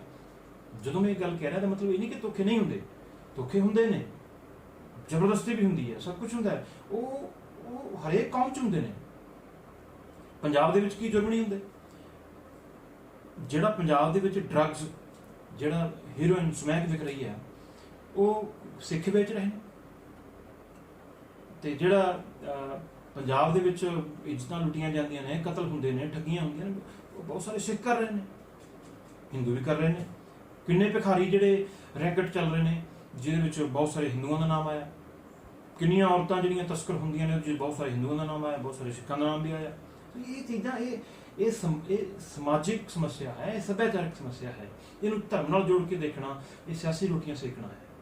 ਇਸ ਕਰਕੇ ਇਹਦੇ ਬਾਰੇ ਜਿਹੜਾ ਕਾਨੂੰਨ ਹੈ, ਮੈਂ ਤੁਹਾਨੂੰ, ਇਹ ਬਹੁਤ ਵੱਡਾ ਲੰਬਾ ਵਿਸ਼ਾ, ਮੈਂ ਬੋਲਣ ਚਾਹਾਂ ਤਾਂ ਇਹਦੇ ਤੇ ਘੰਟੋਂ ਬਹਿਸ ਹੋ ਸਕਦੀ ਹੈ। ਪਰ ਇਹ ਤੱਥ ਸਾਰੇ ਹੈ ਕਿ ਭਾਰਤ ਦਾ ਸੰਵਿਧਾਨ, ਇੰਟਰਨੈਸ਼ਨਲ ਜਿਹੜਾ ਲਾਅ ਹੈ, universal declaration of human rights 1900 ਜਿਹੜਾ ਹੈ 48, ਉਸ ਤੋਂ ਬਾਅਦ ਜਿਹੜੀ international covenant on social and political rights 1966, ਉਹਦੇ 'ਚ ਸਾਫ਼ ਲਿਖਿਆ ਹੋਇਆ ਕਿ ਹਰ ਵਿਅਕਤੀ ਨੂੰ ਆਪਣੀ ਮਰਜ਼ੀ ਨਾਲ ਵਿਆਹ ਕਰਾਉਣ ਦਾ ਅਧਿਕਾਰ ਹੋਊਗਾ ਤੇ ਜਿਹੜੀ ਸਰਕਾਰ ਹੈ ਕਿਸੇ ਵੀ ਦੇਸ਼ ਦੀ, ਇਹ ਨਿਸ਼ਚਿਤ ਕਰੂਗੀ ਕਿ ਉਹਦੀ ਉਹ ਆਜ਼ਾਦੀ 'ਚ ਕਿਸੇ ਤਰ੍ਹਾਂ ਦੀ ਦਖਲਅੰਦਾਜ਼ੀ ਨਾ ਹੋਵੇ ਤੇ ਇਹ ਸੁਨਿਸ਼ਚਿਤ ਕੀਤਾ ਜਾਵੇ ਕਿ ਉਹ ਆਪਣੀ ਮਰਜ਼ੀ ਨਾਲ ਜਿਹਦੇ ਨਾਲ ਚਾਹੇ ਉਹ ਵਿਆਹ ਕਰਾ ਸਕੇ। ਹੁਣ ਮਾਂ-ਬਾਪ ਨੂੰ ਨਹੀਂ ਪਸੰਦ, ਠੀਕ ਹੈ, ਤੁਸੀਂ ਉਹਨੂੰ ਕੱਟ ਆਫ ਹੋ ਸਕਦੇ ਹੋ, ਤੁਸੀਂ ਉਹਦਾ ਬਾਈਕਾਟ ਕਰ ਸਕਦੇ ਹੋ ਕਿ ਸਾਨੂੰ ਮਿਲਣਾ ਵਰਤਣਾ ਅੱਜ ਤੋਂ ਬਾਅਦ ਨਹੀਂ। ਪਰ ਇਹ ਥੋੜੀ ਹੈ ਕਿ ਤੁਸੀਂ ਉਹਦਾ ਮਾਰ ਹੀ ਦਿਓ ਜਾਂ ਤੁਸੀਂ ਉਹਦੇ ਨਾਂ 'ਤੇ ਸਿਆਸਤ ਕਰੋ ਤੇ ਤੁਸੀਂ ਜ਼ਿੰਦਗੀ ਬਰਬਾਦ ਕਰ ਦਿਓ, ਜਿਸ ਤਰ੍ਹਾਂ ਆਨਰ ਕਿਲਿੰਗਸ ਹਰਿਆਣੇ 'ਚ ਹੋਈਆਂ, ਯੂਪੀ 'ਚ ਹੋਈਆਂ ਨੇ। ਇਹ ਸਾਨੂੰ ਥੋੜ੍ਹਾ ਜਿਹਾ ਆਪਣੇ ਜਿਹੜੇ ਜਜ਼ਬਾਤਾਂ 'ਤੇ ਕਾਬੂ ਪਾ ਕੇ ਇੱਕ ਸ਼ਾਂਤ ਸੁਭਾਅ ਨਾਲ ਸੋਚਣ ਦੀ ਜ਼ਰੂਰਤ ਹੈ ਕਿ ਅਸੀਂ ਜੋ ਕਰ ਰਹੇ ਹਾਂ ਉਹ ਸਾਥੋਂ ਕਿਉਂ ਕਰਵਾਇਆ ਜਾ ਰਿਹਾ ਹੈ। ਉਹੀ ਜਿਹੜੇ ਚੈਨਲ ਸਿੱਖਾਂ ਨੂੰ ਖਾਲਿਸਤਾਨੀ ਕਹਿ ਰਹੇ ਸੀ, ਅੱਜ ਉਹੀ ਚੈਨਲ ਸਿਰਸਾ ਸਾਹਿਬ ਨੂੰ ਡਿਬੇਟ 'ਚ ਬਿਠਾ ਕੇ ਵਾਅਵਾ ਕਰ ਰਹੇ ਨੇ ਕਿ ਤੁਸੀਂ ਉੱਥੋਂ ਕਸ਼ਮੀਰ 'ਚੋਂ ਕੁੜੀਆਂ ਛੁਡਾਈਆਂ ਜੀ, ਬਾਕੀ ਹਿੰਦੁਸਤਾਨ 'ਚ ਵੀ ਜਿਹੜਾ ਕੁੜੀਆਂ ਦੇ ਨਾਲ ਲਵ ਜਿਹਾਦ ਹੋ ਰਿਹਾ ਉਹਦੇ ਬਾਰੇ ਵੀ ਤੁਸੀਂ ਕੋਸ਼ਿਸ਼ ਕਰੋ। ਇੱਥੋਂ ਤੁਹਾਨੂੰ ਸਾਬਿਤ ਨਹੀਂ ਹੁੰਦਾ ਕਿ ਚਾਲ ਕੀ ਹੈ। ਜਿਹੜਾ ਗੋਦੀ ਮੀਡੀਆ ਹੈ ਉਹ ਕਿਹਦੀ ਬੋਲੀ ਬੋਲ ਰਿਹਾ, ਅੱਜ ਉਹ ਕਿਉਂ ਇਹ ਮੁੱਦਾ ਜਿਨ੍ਹਾਂ ਨੂੰ ਉਹ ਖਾਲਿਸਤਾਨੀ ਕਹਿੰਦਾ ਸੀ ਉਹਨਾਂ ਦੀ ਗੱਲ ਉਹ ਕਿਉਂ ਕਰ ਰਿਹਾ, ਕਿਹਦੇ ਇਸ਼ਾਰੇ ਤੇ ਕਰ ਰਿਹਾ ਤੇ ਕਿਉਂ ਕਰ ਰਿਹਾ। ਉਹ ਸਿਆਸਤ ਸਾਫ਼ ਹੈ। ਮੈਂ ਫਿਰ ਦੁਬਾਰਾ ਕਹਿ ਰਿਹਾ ਕਿ ਸ਼ੇਰਾਂ ਦੀ ਤੇ ਬਾਜਾਂ ਦੀ ਕੌਮ ਗਿਰਜਾਂ ਤੇ ਲੂੰਬੜਾਂ ਦੇ ਹੱਥਾਂ 'ਚ ਆ ਗਈ ਹੈ ਤੇ ਇਹ ਤੋਂ ਬਚਾ ਕਰੋ ਆਪਣਾ। ਇਹਨਾਂ ਲੋਕਾਂ ਦੀ ਕੋਸ਼ਿਸ਼ ਹੈ ਪੰਜਾਬ 'ਚ ਦੰਗੇ ਕਰਵਾਏ ਜਾਣ, ਕਸ਼ਮੀਰ 'ਚ ਦੰਗੇ ਕਰਵਾਏ ਜਾਣ, ਸਿੱਖਾਂ ਮੁਸਲਮਾਨਾਂ ਨੂੰ ਲੜਾਇਆ ਜਾਵੇ, ਸਿੱਖਾਂ ਹਿੰਦੂਆਂ ਨੂੰ ਲੜਾਇਆ ਜਾਵੇ ਤਾਂ ਕਿ ਇਹ ਵੋਟਾਂ ਲੈ ਸਕਣ। ਇਸ ਚੀਜ਼ ਤੋਂ ਬਚੋ, ਸਿਆਸਤ ਤੋਂ ਬਚੋ। ਜਿੱਥੇ ਕਿਤੇ ਜ਼ੁਲਮ ਹੁੰਦਾ ਹੈ ਉਹਦੀ ਨਿੱਜੀ ਪੈਰਵਾਈ ਹੋ ਸਕਦੀ ਹੈ, ਪਰ ਉਹਨੂੰ ਕਿਸੇ ਪੂਰੀ ਦੀ ਪੂਰੀ ਕੌਮ ਤੇ ਮੜ ਦੇਣਾ ਇਹ ਬਿਲਕੁਲ ਜਾਇਜ਼ ਨਹੀਂ।